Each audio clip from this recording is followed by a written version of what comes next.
Good morning, Savannah.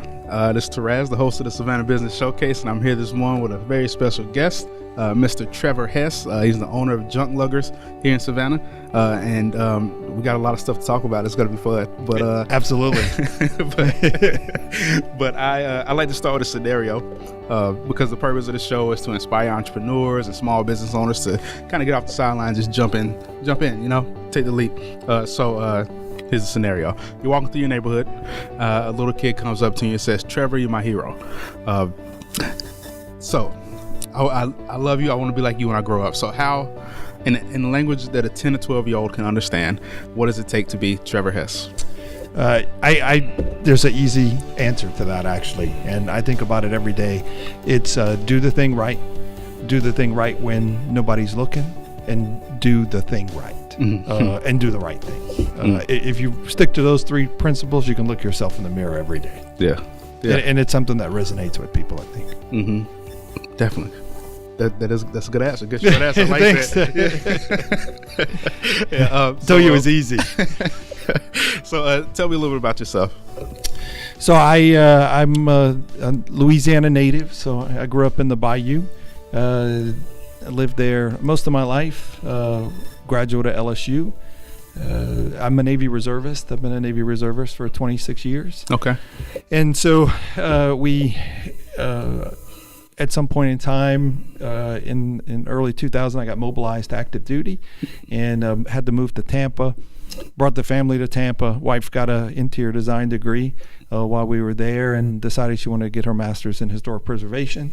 So that's what brought us to Savannah. She went to SCAD and works for Gulfstream. She's got the best job in the world. She designs the interiors of jets. Nice. So, you can't beat that job. I haul junk. She designs jets. So we've been here for about 12 years now. Awesome. And have you? How long have you been with Junkluggers? Owned Junkluggers? So we started October the 23rd. Okay. So we're about almost 45 days into it. Nice. And it's been received very well in the community, and we're excited to offer the product. Yeah. What attracted you to Junkluggers? So I get that question all the time, and it's a pain story, unfortunately. I got laid off about December, right before Christmas last year, and looked all over the place and couldn't find a job. And I have a master's degree and was very successful in both the public and private sector, but it was difficult, and I just don't think that was God's purpose in what we were supposed to do. And so a business broker kind of contacted me out the blue and gave me some scenarios about business ownership, which my wife had always wanted me to do, but I never wanted to take that risk to do that. Okay. And because we had younger kids at the time when we discussed that, and now they're 20, 16, and 14, so they can survive on their own pretty much. And gives you an opportunity to do these type of things that we do now. And Junkluggers seem to be the best fit, not only for us but also for the community at large. It's really a community-based business in the sense that we donate what people don't want or don't need anymore, and we get very heavily involved in charities, which is how we got involved with Toys for Tots. Awesome. That's pretty cool. Yeah, I've been to a couple BNI meetings. I don't know if you've been to any of those yet. Yeah, actually, I went through 3 or 4 last week. Yeah, and it seems like finally got joined, and awesome. And it was funny. The first one I went to, I got locked out of because there was somebody else that kind of did a similar line of business. Gotcha. Not exactly the same, but enough to violate the BNI rules Gotcha. of just having a single line of product in that chapter. So I went to several others, and they're like, "Yeah, come to our chapter. Come to our chapter." So yeah, it was great. Yeah, it's a good group of people. Yeah, absolutely. Awesome. Okay, so tell me a little bit about Toys for Tots, really quick. So Toys for Tots are run by the Marine Corps Reserve. Okay. So being a Navy reservist, we certainly have a deep feeling for things that are all military and military outreach to the community. The foundation here covers Liberty, Long, Bryan, Effingham, Chatham, and then Jasper and Beaufort in South Carolina. So they have a lot of territory. They partner with other organizations to determine those children that are in need during the holidays, and they collect toys for those charities. Gotcha. And give children a happy Christmas that probably otherwise wouldn't have one. Well, so this episode I pre-record most of the show. So this episode will air on the 13th, forever after that. But like, so the 13th, and you stop on the 15th. So like, where can people get involved at between the 13th and the 15th? Yeah, so there's collection sites throughout all of those counties. Okay. You can go to their website, Savannah Toys for Tots. Gotcha. Okay. And they'll give you all the collection events. So they have over about 50 events between Black Friday running up to the 15th to make it easy for people to donate their unwrapped toy. Okay. Or you can drop it off at several locations. Awesome. One of the prominent locations is one of their sponsors is WTOC. You can drop it off at their studios. Awesome. But several of the lawyers in town have boxes, and pretty much everywhere you go, if you can find a Toys for Tots box, they make it pretty easy. Awesome. Okay, so to take a step back, you said a minute ago that you were hesitant to jump into business for yourself. Like what did you do before, and what made you hesitate? So I started off in state government, in Louisiana state government, and did that for about 10 years. And got lots of good experience doing that. So I was from facilities to project management to budget administration. So I had a pretty good background. And then when I got mobilized, my wife wanted to move. We decided to move, away from Louisiana. So I didn't go back to that, and got picked up by a defense contractor that I worked with while I was on active duty, and was the business development director for that company for 3 years, and then got laid off from that company, which is not an uncommon thing in the defense industry as they evolve. And then went to another company and was the operations, basically the chief operating officer for that company for 6 years until I got laid off from that. So really always had this fear of there's no backstop anymore. Yeah. You have to produce. You're the business owner. There's nobody gives you any money anymore, regardless of, if you come to work or not. And so with little kids, I just was fearful that I would fail them, and that's not something I wanted to do. Yeah. Yeah. But business ownership is actually easier than people think, I think. And once we figured out how to do it and all the resources that you have to start a business, it almost lends itself. If you take that leap, you'll be successful. I agree. If, like you said, if you do the right things, even when nobody's watching, it'll definitely be successful. Yeah. Right. And our company, it's very customer centric. So we provide 100% satisfaction. We say when we show up, we're going to show up. We're not going to overcharge you. And matter of fact, any price that we give you, it never exceeds that amount. Even if we mess up on the estimation, we always charge you less. And those values reflected our values as a family and as a person. So it's a perfect fit for us. Got you. So my wife loves these shows, the hoarding shows. Yes. Is that the type of stuff you do? Yes. Okay. We do those as well. Actually, we have one tomorrow. Okay. We do estate cleanouts. Right. We do, for property managers when tenants just leave their stuff. We do commercial as well when people are trying to move or redo their offices or get rid of stuff that's just been collecting over time. So yeah, it follows a whole gambit to picking up one refrigerator or couch to, the entire truck is full. But really the core of what we try to do is donate anything that we can get that is generally used.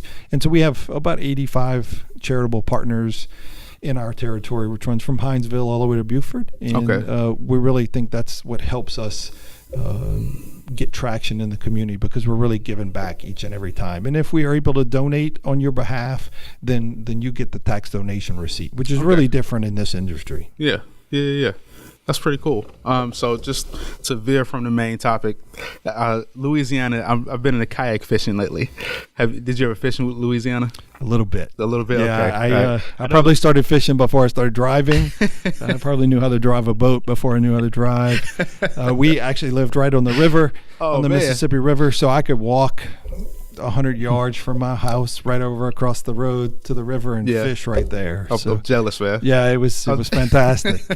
I went to college and we're like, it's $10 for a pound of shrimp. What is that?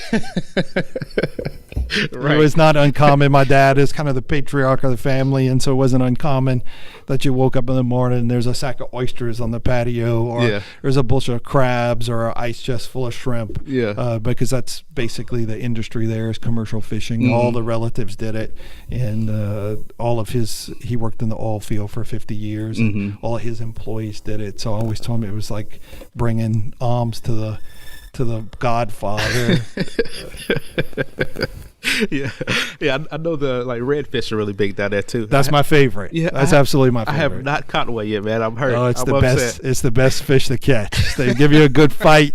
They're good to eat. They look good coming out of the water. Oh, man, I know. It's great. Yeah, so I got to go out to Tybee soon because I know there's some out there. Yeah, it's I haven't been fishing since I've lived here actually. Really? Not at all. Oh, and man. I keep saying I need to do it. We got to go. We got to. Catch a redfish. Absolutely, I can do that. That's easy. Yeah, they're a great fish to catch. Awesome. Okay, so your father was in there. So why didn't you go into fishing or the oil or something else when you found a business? Decided to start. Yeah, I ask myself that all the time, and my brothers did it. I have 3 brothers. They all went down that path. Okay. All my cousins did it. For whatever reason, my dad had a vision for me that he didn't have, or he saw something in me he didn't see in anybody else, and he wouldn't let me do any of that. I've never been commercial fishing my entire life. Really? Ever. I've never been on a trawling boat. I've never picked shrimp. I've never done any of that. I've never worked in the oil field. And I tell this story. It's not related to Junkluggers, but it's kind of fortuitous in the sense that I got a summer job one time, and that my parents had arranged, and my dad would get up at 5 o'clock in the morning and go to work. And so it was always dark, and where we lived, it's, if you picture Louisiana as a boot, and then you kind of have the peninsula sticks out at the end of the boot, we call the toe of the boot. Well, I lived at the toenail, which is essentially the mouth of the Mississippi River. Well, there's only one road in and one road out. Gotcha. And if we went from our house, you went to the right, you went north. If you went to the left, you went further down into the Gulf of Mexico, into the mouth of the river. And one day he said, I'm going to take you to work this morning. Well, at 5 o'clock in the morning, I should have known there was probably no respectable job that I was going to, that I was going to get away with not working really hard. And so he turned like he was going north. Well, that's not the route he would take. He would go towards the water, which is where his boats were to go work every day. And so we turned into the garbage dump, and so I looked in the back of the truck, and I didn't see any garbage, and I worked at the garbage dump for that summer. Wow. Okay. So he's a hard-working man. I wish I could I wish I could work half as hard as he does. He outworks me today, and he's 85 years old. Yeah. So, he saw something that saw something different. Yeah. And give him credit for that. Yeah. How are you the oldest, youngest of your siblings? I'm the middle. Right in the middle? Yeah. Okay. Yeah. Cool. I have one younger and 2 older. Got you. Okay. So you ended up in Savannah because of your wife. She went to SCAD. You have, what'd you say, 3 kids? I have 3. Yeah, they're 20, 16, and 14. Okay. The 20-year-old goes to Armstrong. She wants to be a physical therapy student, and the 16 and 14-year-olds go to Benedictine. Nice. That's pretty cool. Do you see them becoming entrepreneurial at all? You don't know. I don't know. I think once you get that entrepreneurial spirit and that is fostered, they get that that feeling too, and so they don't have that fear that you had. You know, my dad just worked hard 12 hours a day for 50 years, and that's just the way it was. And everybody else did what they did, and that's the way it was. So you didn't know any better. But now they know better. They know there's something different. Not that I've done any of that stuff that my family has done. I've taken quite the different path, which has been a successful path, and they'll be successful just on that. But now that they see the entrepreneurial spirit, I think they get it too. So what has worked well for you so far? Really, it's doing things like this and just talking about the impact that we have within the community. I tell people all the time, I'm probably not going to make money doing this because I try to give it all away. But to me, it's the way to get involved and to really make a difference. And in the heart and soul of what we are as a family, it's really making a difference in life, leaving it better than the way you came. And I think Junkluggers helps us do that. Okay. How so? Because I mean, you have the Toys for Tot Drive, but what else are you doing? So we have a charity a month. So last month we did Second Harvest and helped them collect and gave them a donation. Each month we highlight a charity, and whether that's an event that they sponsor or an event that they hold, a sponsorship for them, or we just give them money, a donation, or we try to educate people about their organization. Gotcha. So in October, we did the Leukemia and Lymphoma Society's Light the Night event. That was a great event to get involved with. One of the things we're really excited about is the Savannah Bike Campaign and their refurbished bikes that the volunteers do for people who need transportation, and also their kids' bike drive during the holidays. And actually, we just picked up a bunch of bikes from them last week. We go recycle them, what they can't use. Oh, really? We go recycle them, and then actually, when I leave from here, I'm going to drop them off a check of the recycling fund. Awesome. So there's a guy, he's going to be mad at me. I can't think of his name right now, but he's really involved. He does a lot of work for the station, WRUU, as a volunteer, but he's also really involved in Savannah Bike Campaign. John Bennett. There you go. Yeah, he's the executive director. Yeah. He's a great guy. And he runs a great program of advocating for safe routes and bike policies within Savannah to get people active and moving, but also does great with this new standard cycles program that they have to refurbish bikes for people that need transportation. Awesome. So how do you choose the charities? Or is it just...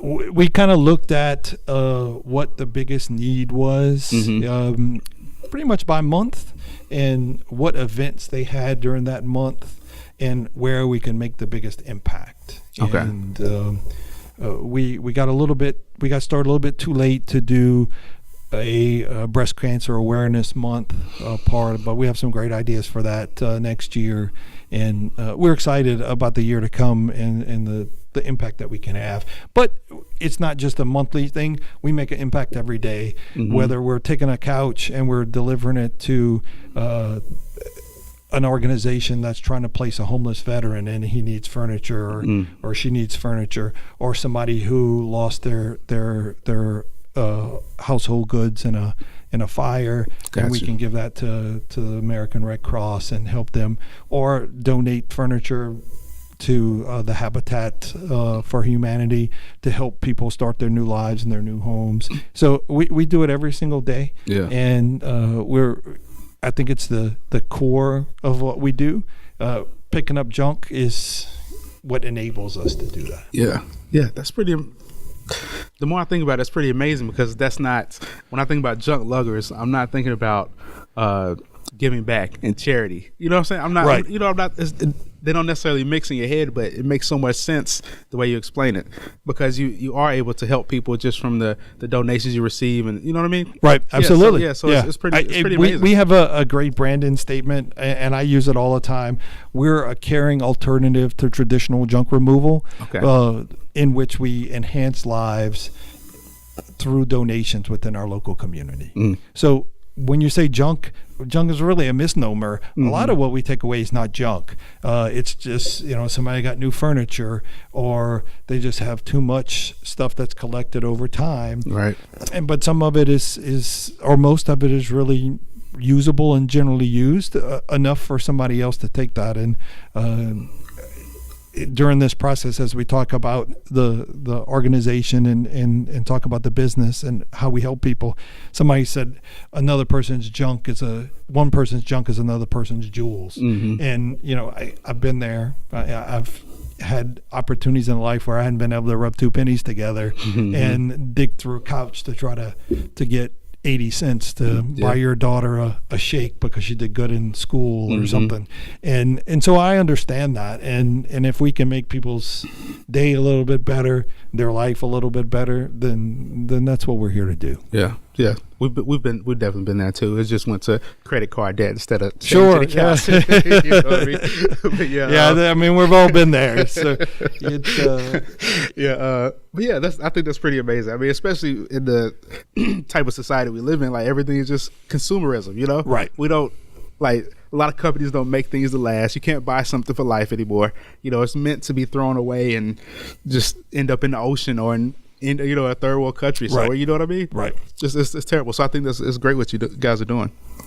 Yeah, it's been well received within the past 45 days. Everybody gets excited when we talk about it. Our two full-time employees are excited about it. They go out there every day, whether it's raining or it's cold or it's hot, and they're lugging away and really trying to find the best place to put those items within the community. And we get great reviews because they believe in what they're doing, and so they exude that to the customer as well. What other organizations are you working with that you take stuff to? We do the kind of the standards, the Goodwill, the Salvation Army. A lot of times those are full because people highly recognize them. Right. And so we try to focus on organizations like Savannah Bike Campaign. We just started a program with Hospice Savannah, where their thrift store in Pooler, for their foundation. And we're going to partner with them, give them a discounted price for their clients, where we go pick up their stuff and then we bring it directly to them, as opposed to trying to donate it someplace else. Gotcha. A lot of times the customer doesn't care where you bring it. So having partnerships like Hospice Savannah, or we're going to be a referral partner or are a referral partner for Goodwill as well. So I want to develop those more. So any charitable organizations that need these type of services that we can provide, you feel free and reach out and touch me, and we'll put you. We have a list, and as the guys are going around, they look at that list within the area that they're at. And I would rather do these hyper local donations where it fits some organization that don't get a lot of it, but really have the need. Right. I'm not saying that Salvation Army and Goodwill doesn't have needs. Yeah. They just get a lot of stuff. Right. Cool. Awesome. Whereas some, you may not know of Savannah Bike Campaign and what they do, but by us highlighting that, then we can use our social media and our network and our customers to expand what we do for them. The same thing with Hospice Savannah or any other organization. Got you. Okay, we're going to take a break in a second. Once again, I'm here with Trevor Hess, owner of Junkluggers. Is anything I left out? We have a few minutes before we go to break. No, it's sure? It's great. Well, we got to think of something. I got a few minutes. We'll come up with something. We'll talk about Toys for Tots for more. Yeah, Toys for Tots. So why did you decide to get involved? So you're Marine Reserve. Of course, that's why you want to get involved with Toys for Tots. So do the toys go strictly to Marine families or no? No, they don't. They partner with charities throughout the community, and those organizations identify what families need toys. The Marines are really the collection effort. Gotcha. And they put their shiny dress blues on and their stoic faces, and to see them, we did an event with them on Black Friday at Toys R Us, and actually they were there from early on Friday, early on Thanksgiving afternoon of Thanksgiving, about 3 o'clock on Thanksgiving, till 11 o'clock on a Friday. So about 36 hours, those Marines were there constantly getting baskets out of the parking lot, giving to people, and encouraging them to give an unwrapped toy. Wow. And we had the privilege, we gave them a donation to help with that, and they gave us the privilege of helping shop for toys. And so my family were there, so they got a good kick out of that as well. But what I would do is I'd go around the store and find families that had kids, and I'd explain to them what Toys for Tots were, and I said, hey, can you help me find a toy for someone that is not going to get a toy this year? And it was amazing to see their face light up and know that they were doing some good. Yeah. Whether they understood it or not completely, I think they deep down in their heart they understood they were doing something good. Yeah. And it was funny, one kid, he walked all around that store, and his mom says, this will take all day.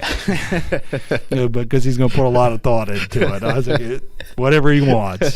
So we followed him around for about a good 30 minutes. Really? Till they finally okay, pick a toy. But he was really thinking about it pretty hard to find that right special toy for that special person. That's awesome. Awesome. Okay. All right. So we are going to take a break. It was a great point to end on. Once again, Trevor Hess, owner of Junkluggers. We'll be right back in a second. We're going to put you through the lightning round. Okay. You're not ready. I don't know if you're ready for it, but we're going to put you through it. So, guys, once again, this is Savannah Business Showcase. Don't go anywhere. We'll be right back in just a second. Welcome back, Savannah, to the Savannah Business Showcase. Once again, I'm here with Mr. Trevor Hess of Junkluggers here in Savannah, and we're going to put him through the lightning round. Are you ready? I'm ready. All right. What did you want to be as a kid, and how does that relate to your current business? I wanted to be a doctor when I was a kid, but unfortunately when I got to college, I figured out I couldn't pass chemistry. So that had to kind of change the direction of life. And actually, I wound up going to a wrong class. It's a Louisiana politics class, and really enjoyed it. And kind of set me on the path of being a public servant and get my master's in public administration and working for the government for the longest time, either as a contractor or directly as a civilian. And life sometimes takes changes, and another curveball got thrown at us, and we accepted it and moved on to this next journey of our life. Awesome. How have you approached failure in life?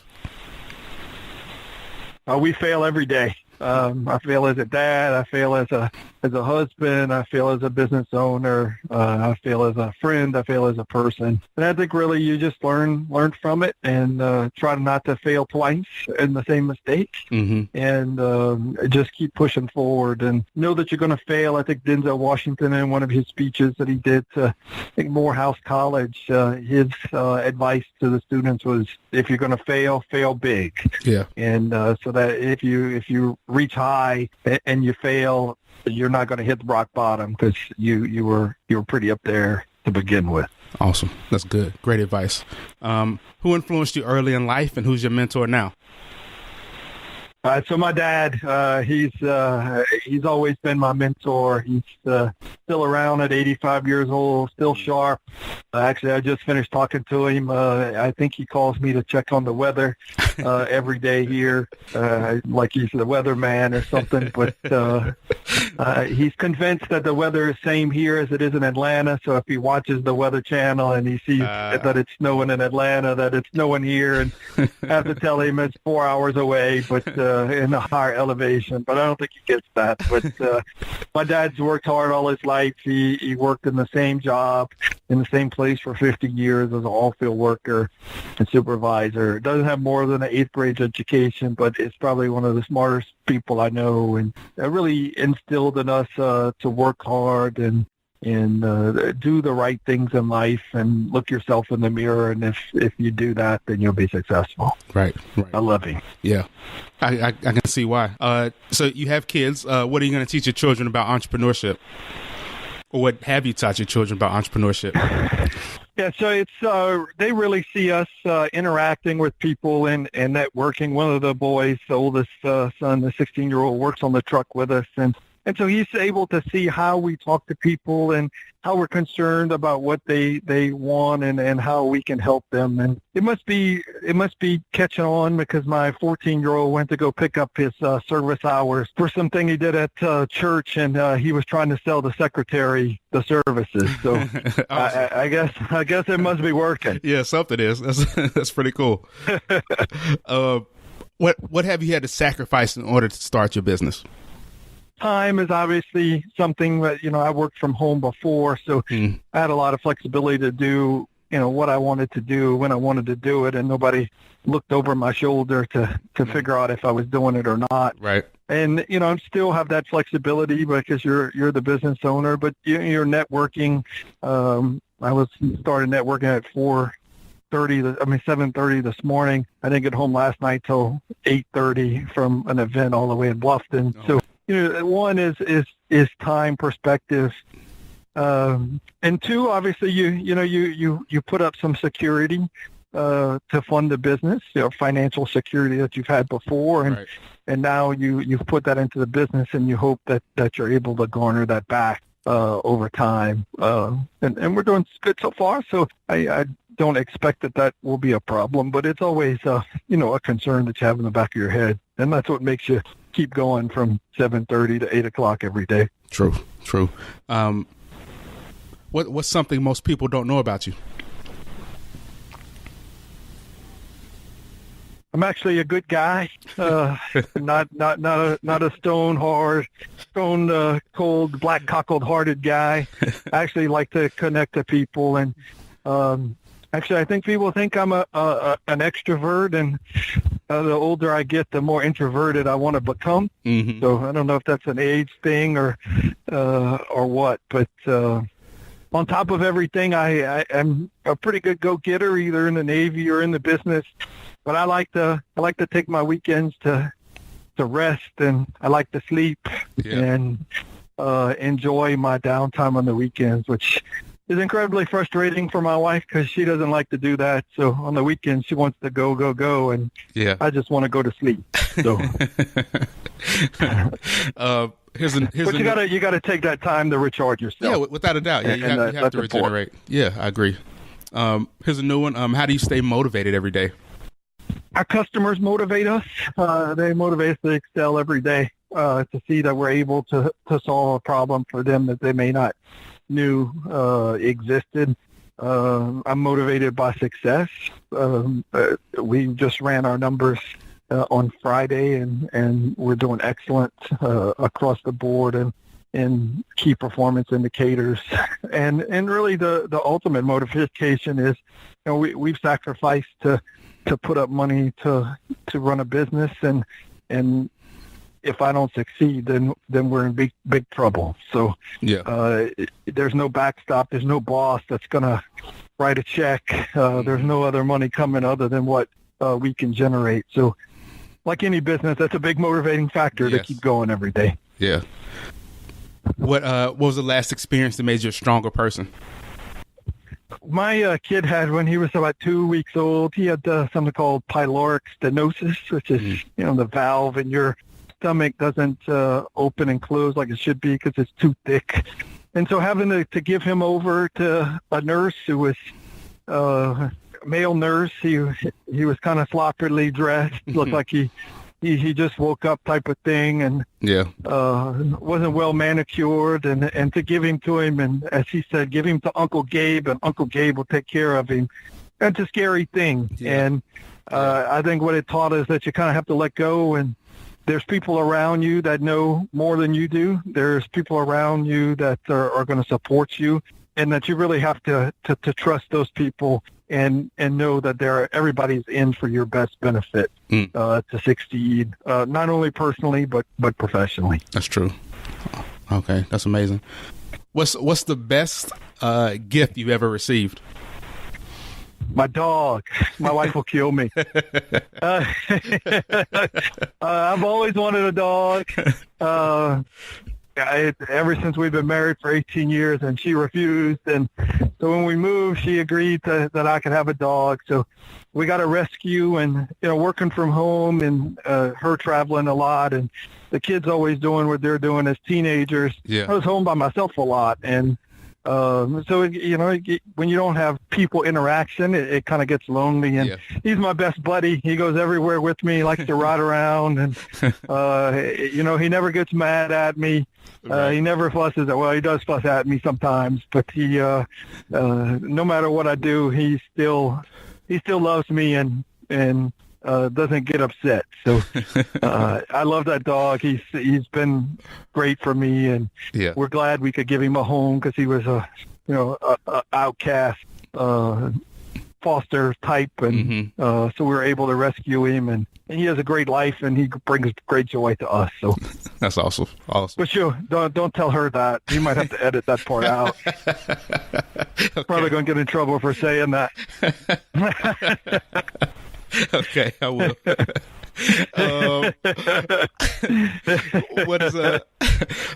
What's your favorite book? I like Ken Follett books.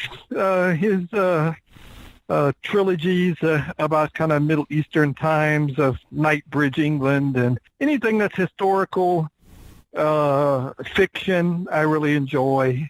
I probably should read more entrepreneurial type of books, but when I read, I don't like to think. I just really want to be immersed in something that's relaxing and enjoyable, and that I don't have to think too much about. Right. Those type of things I really like. Robert Smith is a good one. He has a series on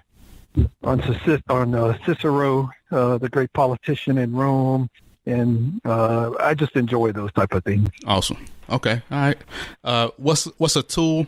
It could be an app, a website, or a physical tool that you couldn't run your business without, and a cell phone doesn't count. Whew. The cell phone, if I don't have it, I'm really lost. I think it'd probably be the internet. That's the way people find you. That's the way you advertise digitally. It's the way customers get in touch with you, the way customers find you, and so it's an essential tool to have. But then our other tool is our people. If it wasn't for our people, we really wouldn't be in the position that we are. We have some great employees that really are passionate about the company and go out and really demonstrate that to the customer every day, which is why people want to use us. And actually, we just found out some great news today that our operations officer, and I hope I'm not getting out of turn, but he was sent an email, so I guess it's good to announce. But just in 45 days of us operating, he has done such a great job that he's been recognized as one of the Savannah Morning News 2017 Rising Stars in the community. Oh, that's awesome. So based on his charitable work that he's been doing through the company and the way he's been running the business and how we're on top of so many of our key performance indicators for the franchise. So we're really proud of that, and if it wasn't for him, we wouldn't be where we are today. That's amazing. And he's doing an outstanding job. Awesome. Clint Carroll, he's great.